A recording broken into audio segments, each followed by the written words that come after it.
பலமுள்ள ஒரு முஃமின் பலவீனமான முஃமினை விட சிறந்தவனும் அல்லாஹுக்கு மிக விருப்பமானவனும் ஆவான். ஒவ்வொன்றிலும் சிறப்பு உண்டு. உமக்கு பயனளிப்பவற்றில் ஆசை கொள்வீராக.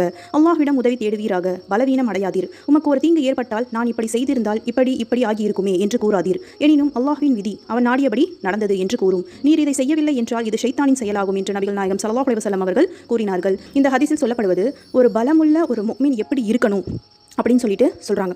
அதை விட பலவீனமான ஒரு முஃமின் எதை செய்யக்கூடாது. ஒருத்தன் பலவீனமாக இருக்கான் அப்படின்னா அதற்கு உதாரணமே எப்படின்னா, இப்போ நம்ம எந்த ஒரு விஷயம், ஒரு நல்லதோ சரி ஒரு கெட்டதோ சரி, அது அல்லாஹ்வுடைய நாட்டம் இல்லாமல் அது நடக்காது. ஆனால் இன்றைக்கி நம்ம ஏதாவது ஒரு கெட்டது நடந்துச்சு அப்படின்னா நம்ம உடனே சொல்லக்கூடிய ஒரு வார்த்தை நம்ம இந்த ஹதீஸில் சொல்ல மாதிரி தான், நம்ம இப்படி செஞ்சிருந்தா அப்படி ஆயிருக்கும், அப்படி செஞ்சிருந்தா இப்படி ஆயிருக்கும் அப்படின்னு சொல்லிட்டு நமக்குள்ளேயே ஒரு போராட்டம், ஒரு விவாதம் நம்ம செஞ்சுக்கிட்டு இருக்கோம்.